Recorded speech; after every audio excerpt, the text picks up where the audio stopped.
23 जून 1985 Atlantic महासागर के ऊपर उड़ रहा एक विशाल बोइंग 747। सब कुछ सामान्य था। यात्रियों में से कुछ सो रहे थे, कुछ खिड़की से बादलों को देख रहे थे और कुछ अपने घर पहुंचने के सपने देख रहे थे। लेकिन अचानक आसमान में एक भयानक विस्फोट हुआ। कुछ ही सेकंड में एयर इंडिया फ्लाइट 192, जिसे कनिष्क कहा जाता था, हवा में ही टुकड़ों में बिखर गई। 329 लोग एक पल में इतिहास बन गए। कोई SOS कॉल नहीं, कोई चेतावनी नहीं, सिर्फ सन्नाटा और समुद्र में गिरते मलबे के टुकड़े। लेकिन असली कहानी उस विस्फोट के बाद शुरू हुई। दुनिया भर की खुफिया एजेंसियां अचानक सक्रिय हो गईं। भारत की research and analysis wing, Canada की CSIS और पुलिस एजेंसी RCMP सब एक ऐसे आतंकवादी नेटवर्क की तलाश में जुट गए जो महाद्वीपों के पार फैला हुआ था। जांच धीरे धीरे एक दिशा में जा रही थी। संदेह था कि यह हमला खालिस्तानी उग्रवादियों ने किया था, जो 1984 के ऑपरेशन ब्लू स्टार के बाद बदले की भावना से भरे हुए थे। लेकिन जैसे जैसे फाइलें खुली, एक और डरावना सच सामने आने लगा। कुछ चेतावनियां पहले से मौजूद थीं। भारतीय खुफिया एजेंसी रॉ ने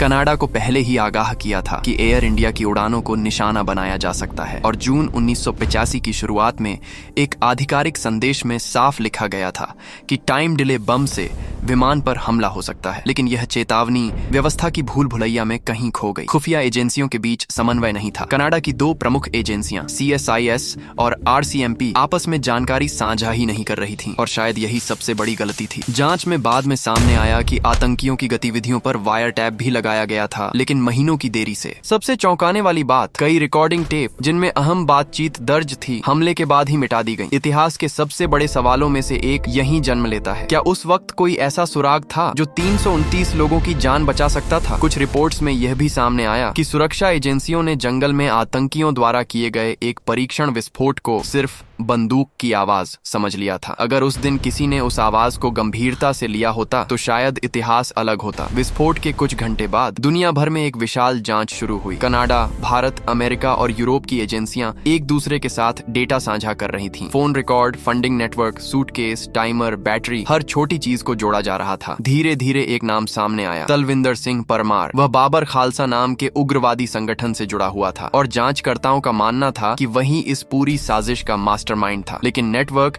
सिर्फ एक व्यक्ति का नहीं था, ये एक वैश्विक जाल था। कनाडा के छोटे शहरों से लेकर एशिया के हवाई अड्डों तक फैला हुआ। उसी दिन एक और बम जापान के नरीता एयरपोर्ट पर सामान ट्रांसफर के दौरान फट गया, जिसमें 2 लोग मारे गए। इससे साफ हो गया, यह हमला सिर्फ एक विमान पर नहीं बल्कि एक समन्वित आतंकवादी ऑपरेशन था। फिर भी सालों तक न्याय अधूरा ही रहा। लंबी जांच, अदालतें, गवाह, लेकिन आखिरकार इस हमले में सिर्फ एक व्यक्ति, इंद्रजीत सिंह रियात को सजा मिली। बाकी कई आरोपी या तो सबूतों की कमी से छूट गए या इतिहास की धुंध में खो गए। और यही इस त्रासदी का सबसे भारी बोझ है। 329 लोग मारे गए, लेकिन जवाब आज भी अधूरे हैं। क्या चेतावनियां सच में नजरअंदाज हुई? क्या एजेंसियों की आपसी लड़ाई ने आतंकियों को मौका दिया? या फिर उस समय की दुनिया वैश्विक आतंकवाद की नई हकीकत को समझ ही नहीं पाई थी? इतिहास कभी कभी हमें सिर्फ घटनाएं नहीं देता, बल्कि ऐसे सवाल भी देता है जिनके जवाब शायद हमेशा अधूरे रहेंगे। अटलांटिक के ठंडे पानी में आज भी उस विमान के कुछ मलबे पड़े हैं, लेकिन उससे भी भारी वे सवाल हैं जो 23 जून 1985 की उस सुबह से आज तक डूबे हुए हैं। क्योंकि कभी कभी सबसे खतरनाक विस्फोट बम से नहीं होते, वे होते हैं खामोश गलतियों से।